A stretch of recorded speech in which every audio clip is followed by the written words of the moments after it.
The Word of God is alive and powerful, sharper than any two-edged sword, piercing even to the dividing asunder of the soul and spirit, and of the joints and the marrow, and is a critic of the thoughts and intents of the heart. All Scripture is God-breathed and is profitable for doctrine, for reproof, for correction, for instruction in righteousness, that the man of God might be mature, thoroughly equipped unto all good works. Study to show thyself approved unto God, a workman that needeth not to be ashamed, rightly dividing the word of truth. Romans 6:23, for the wages of sin is death, but the gift of God is eternal life in Christ Jesus our Lord. Romans 2:5, but in accordance with your hardness and your impenitent heart, you are treasuring up for yourself wrath in the day of wrath and revelation of the righteous judgment of God.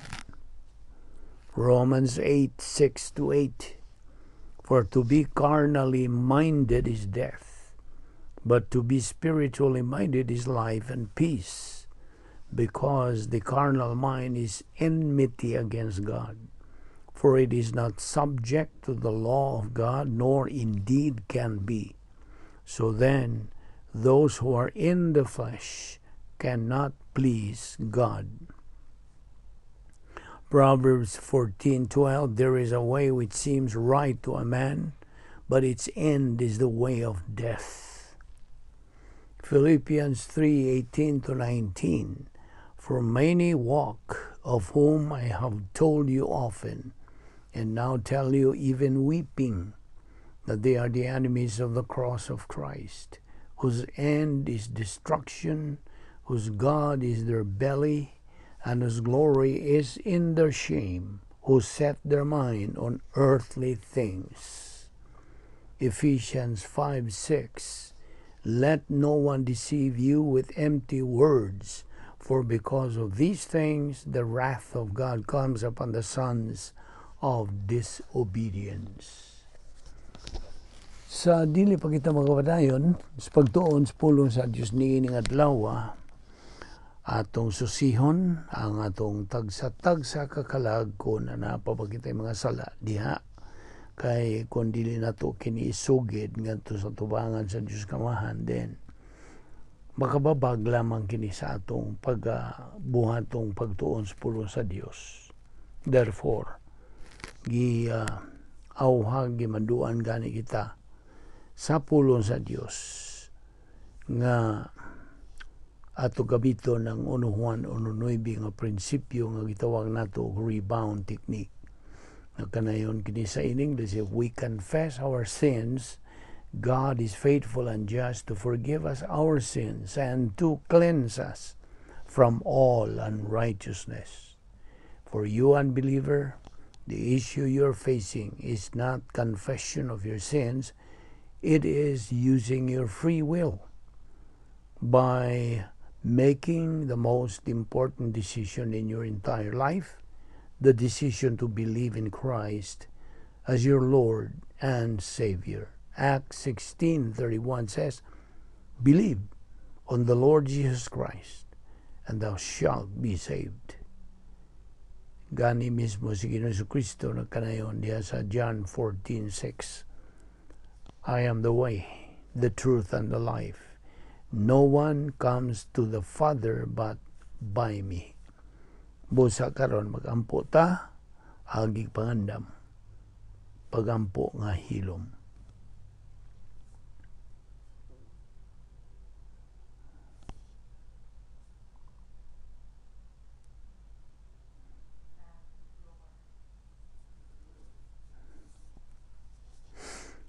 Bala na mga Diyos, nagapasalamat kami kanimo nining lain na sa mga higayon.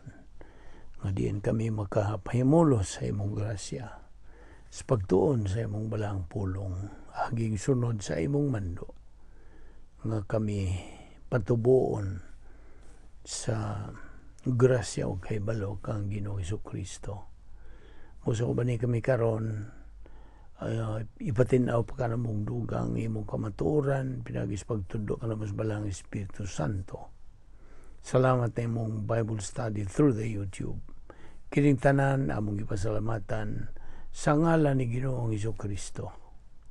Amen. Maayong adlaw sa tanan nato mga subscribers, mga higala, ato mga igsoon diyan ni Kristo. Welcome kaninyong tanan. O ganiya kita sa lain na usab nga pagtulunan karon giuluhan kini og the dynamics of the spiritual life beyond Gnosis. Okay, una sa tanan, kitang mga magtutuo nga nakatuo og nakadawat na sa kaluwasan, pinagi lamang sa pagtuo lamang kang Kristo lamang. Karon nadugtong na kita diha sa Dios, napasiguli na kita kaniya, pinagi ni anak atong pagsunod sa lagda sa Dios o protokol sa Dios. Now, dili kita makaangkon sa maong kaluwasan kung dili kita musubay, musunod sa protokol sa Dios. Pinagi siyang pulong. Mao nang unsa ka manungdanon ng atong pagtuon sa pulong sa Dios, kay agi ka na og sunod sa mando sa Dios. Patubuon kini atong kalag. Mabitaw nga dako kayong pangutana kining mutong nga human kita maluwas unsa may atong sunod nga buhaton. After salvation, what dakong what unsa man ang atong buhaton. Now, atong timan-an nga kini agi og sunod sa mando sa Dios. Nga kita nakahimo sa labing manungdanong desisyon sa tibuok natong kinabuhi.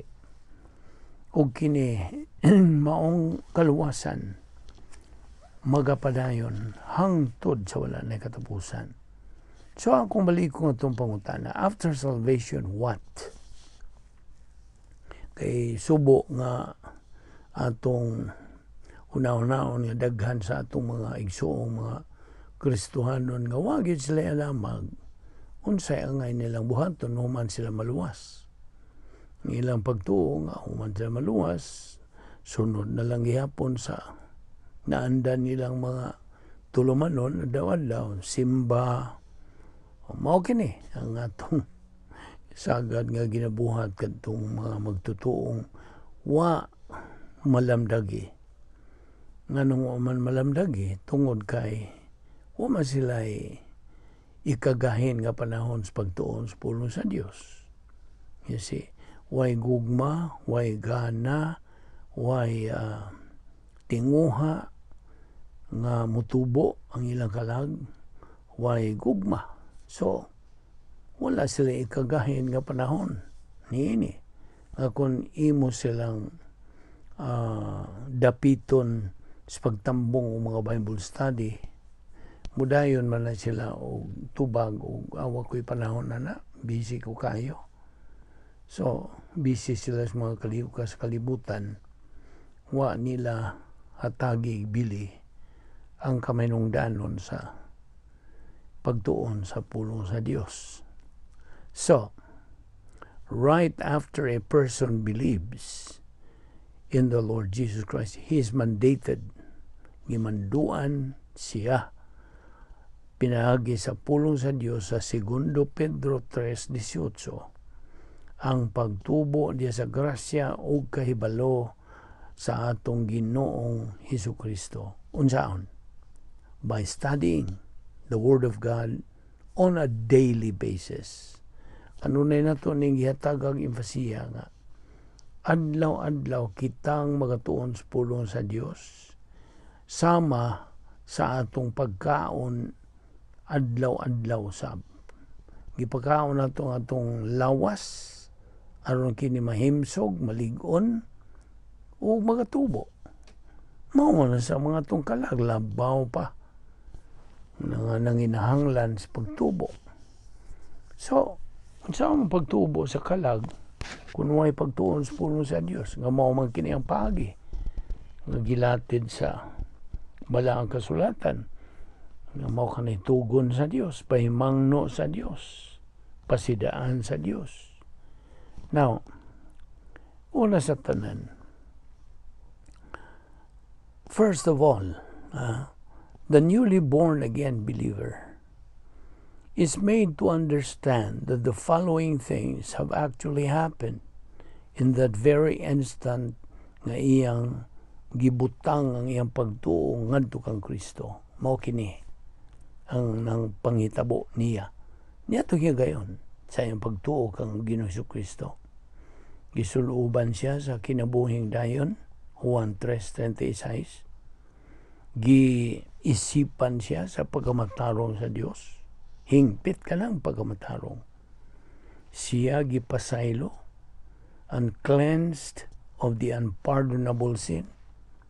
Kung sa maning unpardonable sin, sala nga di na mapasaylo. Katong sala, batok sa sakit o palong sa Diyos Espiritu Santo. Ang salikway kang Kristo ingon nga manluluwas. Kana, that's tantamount to dakong tamparos sa gitanyag sa Dios nga kaluwasan. Apan imong gibalibaran, imo ka nagisalikway, imong gihikling. So, a believer, right at that moment, he believes in Christ, is forgiven and cleansed of the unpardonable sin.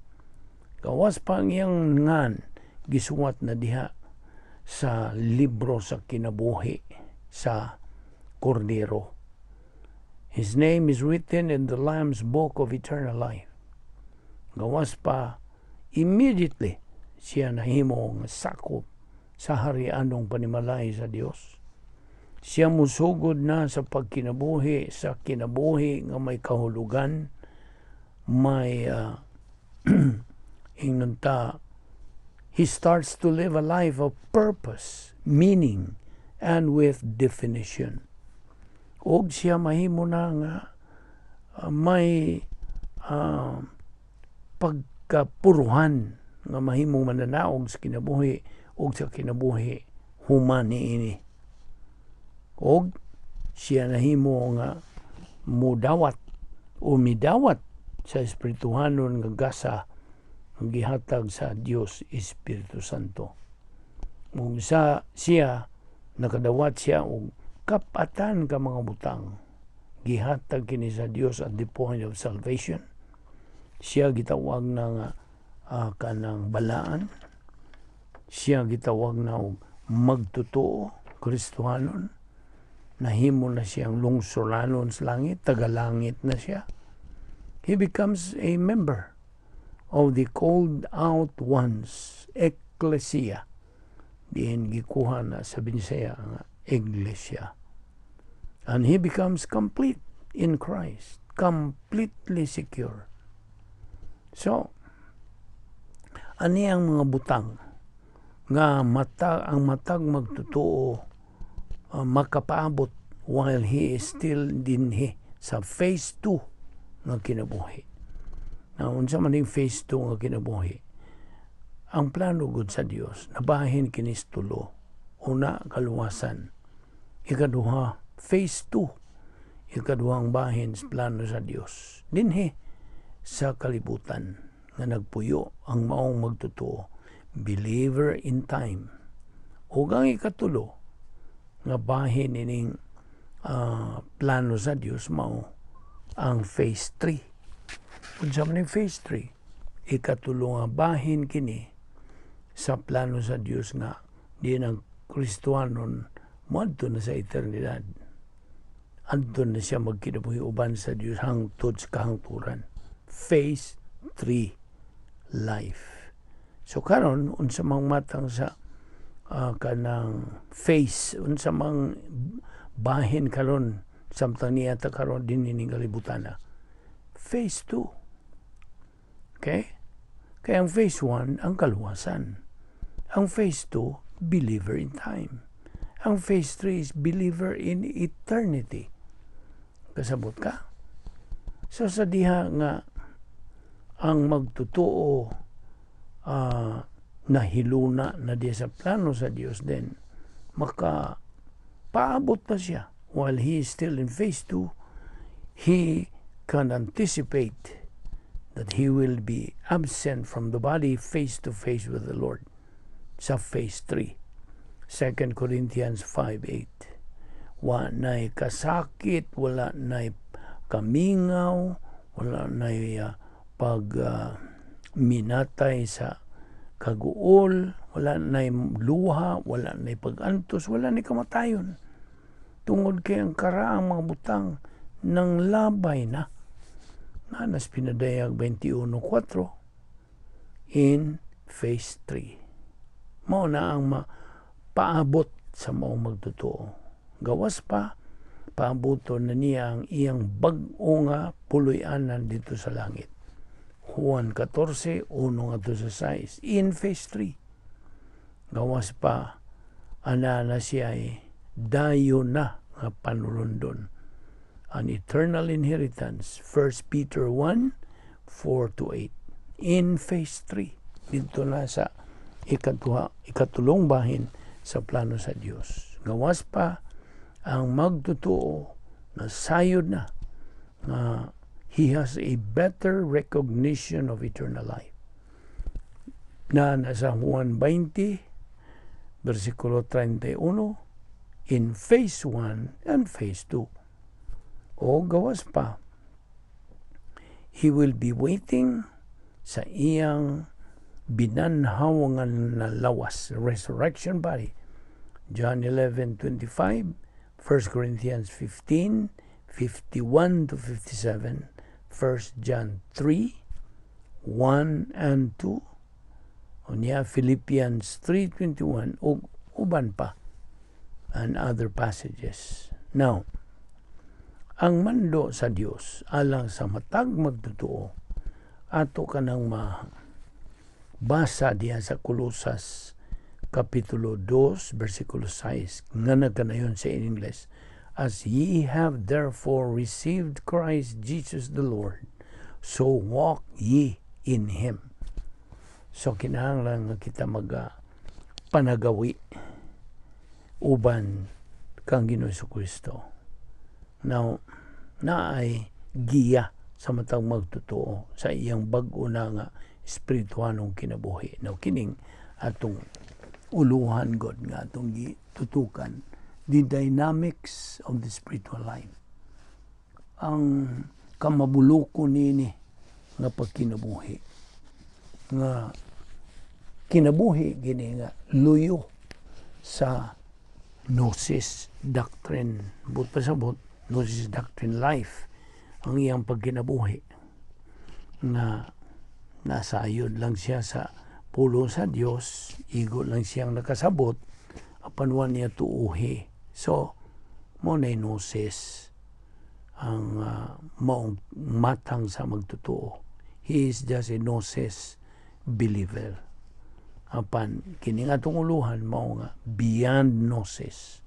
Labaw pa sa Gnosis. Unsa may mo labaw sa Gnosis? Epi-Gnosis.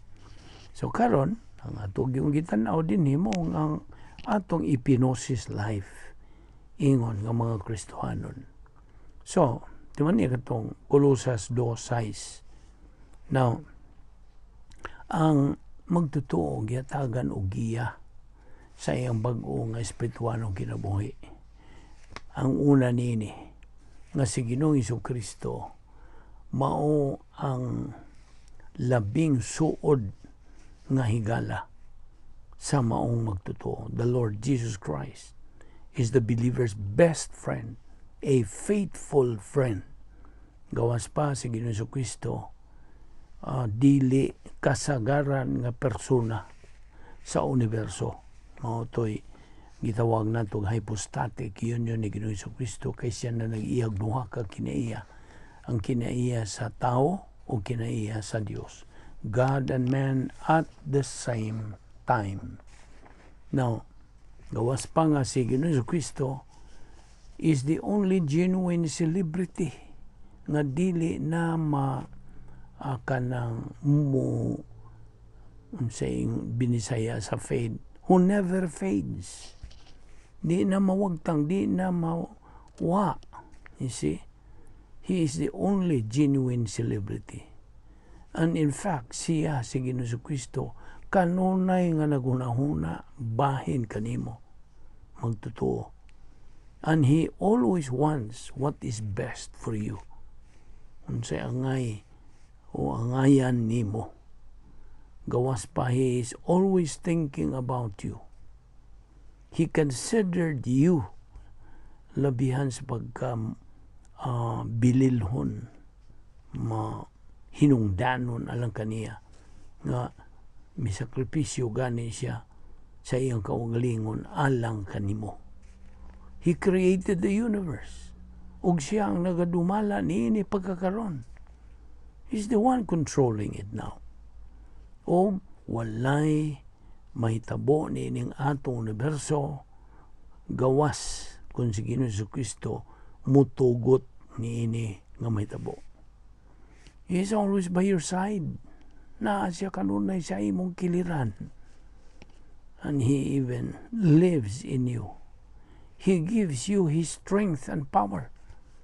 Nagahatag siya sa iyang kusog o gahom. Gihatagan kaniya niya ng kusog o gahom. O siya amuma kanimo.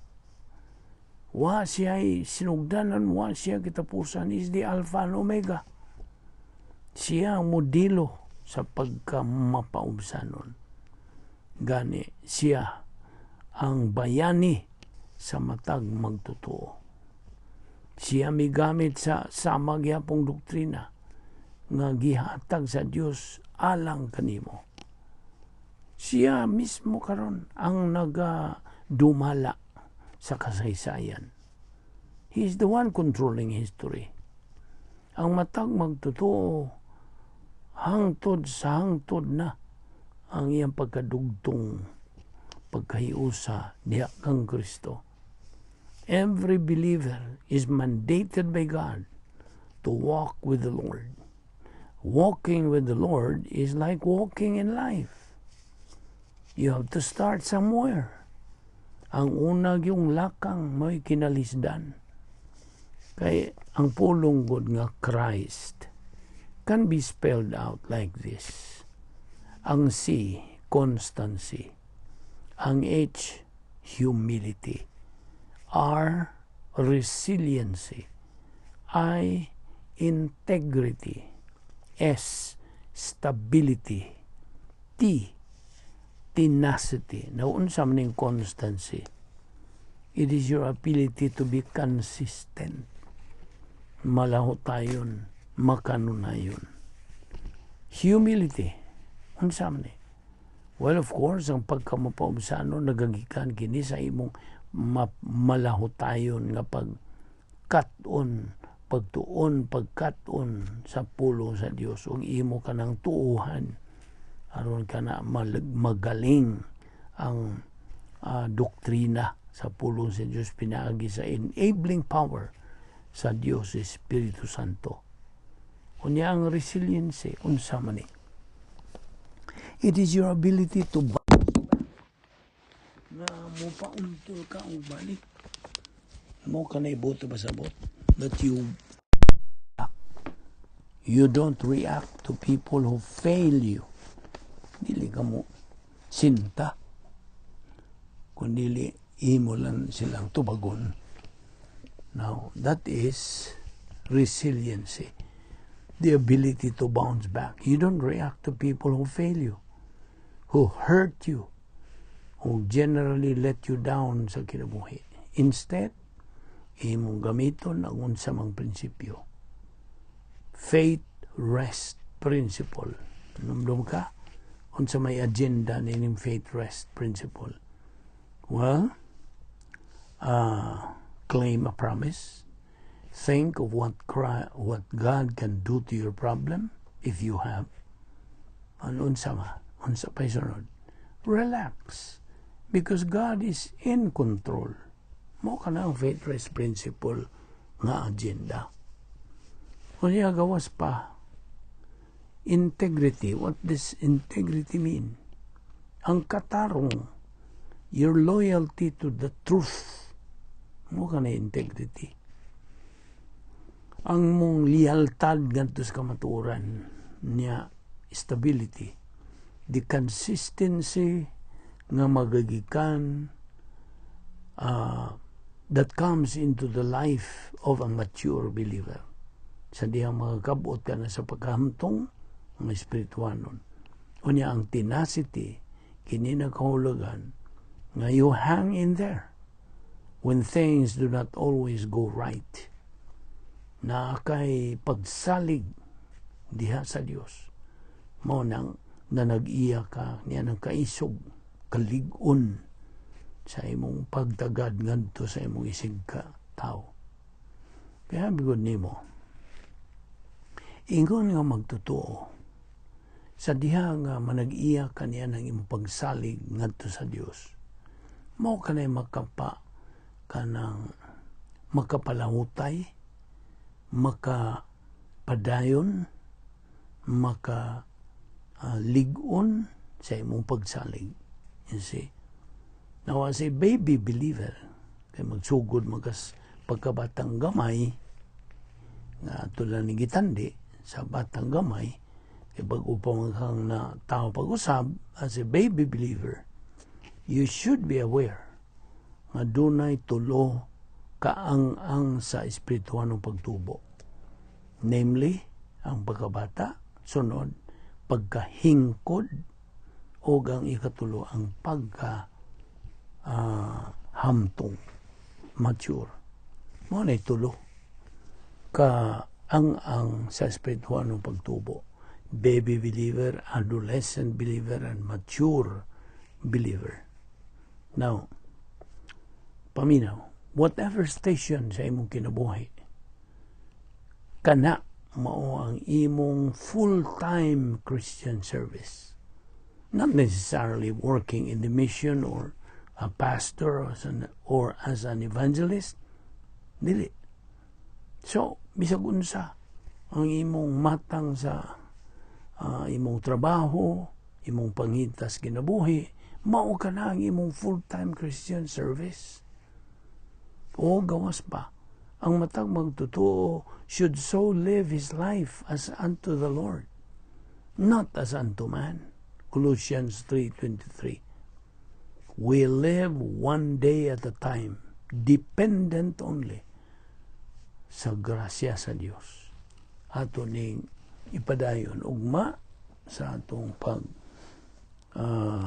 tuki o ayog sipyat sa sumpay niini sa sunod nga ilisgutan bahin ining atong tun-anan the dynamics of the spiritual life beyond Gnosis. Magampo ta. Bala na mo nga Diyos, nagpasalamat kami kanimo nining lain sa mga higayon sa among pagtuon sa imong pulong. Salamat sa imong paglamdag kanamo niining mga butanga aron madugang kini sa among napundo na nga mga kamatuoran din sa among kalag na among magamit sa mga laradlaw pagkinabuhi ingon nga imong mga anak. Salamat niya mo Bible study through the YouTube sa Vic Balbido Evangelistic Ministry. Kining tanan among ipasalamatan sa ngalan ni Ginoong Hesukristo among bugtong manluluwas. Amen.